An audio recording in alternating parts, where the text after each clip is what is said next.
What's up, guys? Today we're going to be going over the Warmind cells, breaking down what they are, how to get them, and everything you need to know about them. As you see, there are these little orange red orbs on the ground, and when you destroy them, they are nuclear bombs. Anyways, just like the previous season had Charged with Light mods, this season has Warmind cell based mods, and to get them to work you just have to have one of them equipped, and when you do, defeating a combatant with a Seraph weapon has a chance to drop a Warmind cell. Multiple copies of this mod do not stack, so if you have one of these mods on, then you also need one of the 7th Seraph weapons. Right now the only one you can get is this auto rifle, which comes with a few good damage perks. It's a 450 RPM. It's not great, but it's definitely not terrible. But as of right now, this is the only one of these weapons we can get, and once you have these two pieces set in place, every single time you get a kill there's a chance of spawning in one of these Warmind cells. Then when you shoot it, they explode like crazy. That's not the only thing you can do with these Warmind cells, but that is the most basic use of these Zanes. Once they spawn in, go ahead and destroy it, and when they destroy it, they explode in a huge radius. But there's going to be a lot of other things you can do with these Zanes. For example, right here with this mod, damaging a Warmind cell creates a burst of suppressing void energy. Additionally, you deal less damage to Warmind cells. So the whole point of this mod right here is to get one of the Warmind cells to spawn in and not actually destroy it right away. Just keep shooting it and it'll suppress everything in that huge radius, the same radius of the explosion.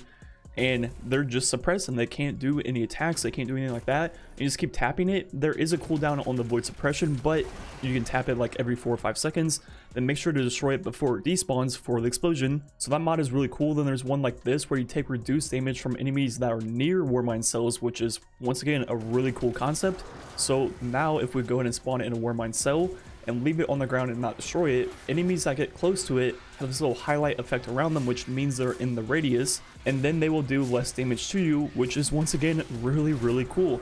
And once again, make sure to destroy the cell before it despawns to get that damage in.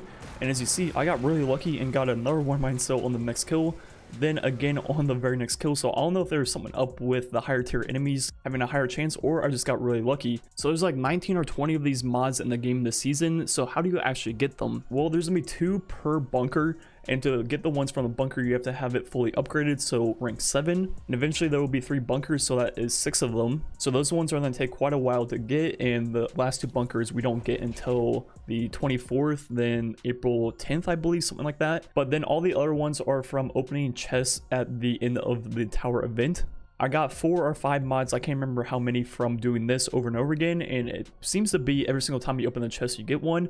Then eventually I didn't get one, so I don't know if that was just unlucky, or if there's only 4 or 5 per tower event on each individual planet. For example, there could be only 4 from the chest from the EDZ one, then there's gonna be some from the IO one, then also some from the moon one. So I'm not quite sure if that's how it works, or if you can get them all from just the EDZ one and it doesn't really matter which one you're completing. So if you guys know what is up with that, please let me know in the comments. I'll try to look and see what you guys say. The only downside of the system right now is that you need a Seraph weapon to do it. There's only going to be 4 of them in the game: the AR, the sidearm, the hand cannon, then also the machine gun. I have high hopes for the sidearm and the machine gun. But another thing you can do this season to actually create Warmind cells is on the artifact, dealing damage with an arc, melee, super, or grenade ability spawn a Warmind cell.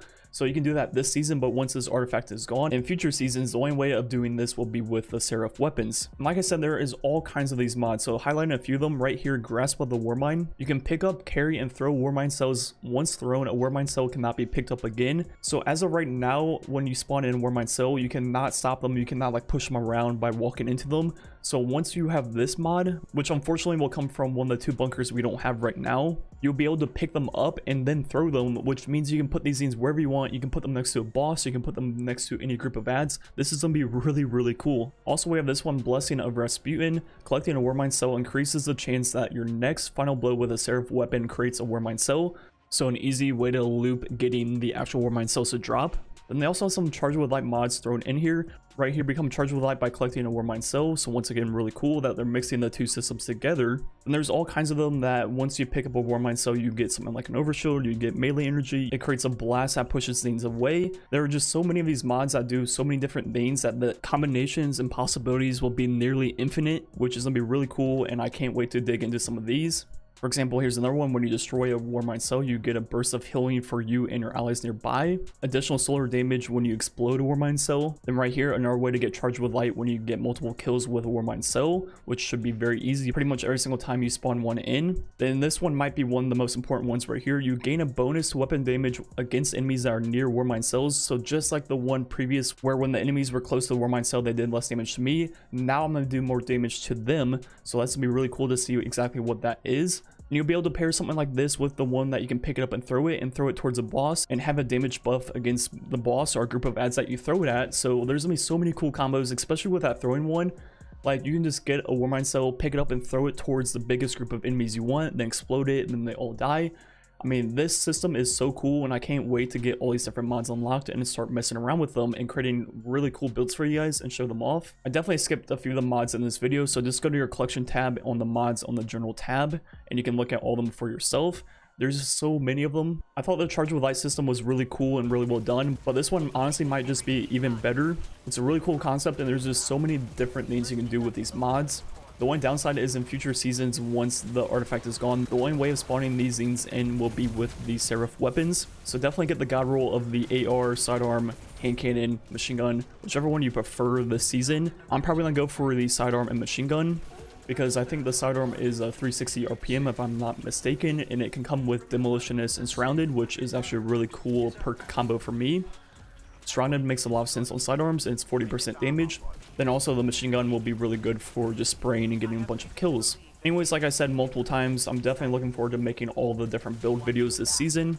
I'll definitely get around to making all kinds of videos about the new like weapon meta 2, Izanagi's vs Whisper, and all that good stuff. Anyways, the rest of the video will just be a bunch of strike gameplay showing off not only the Warmind cells, but also the new auto rifle. So it's kind of like a 2-in-1. Anyways, let me know what you think about this new Warmind cell system. I think it's really, really cool. Thanks for watching. Catch you guys next time.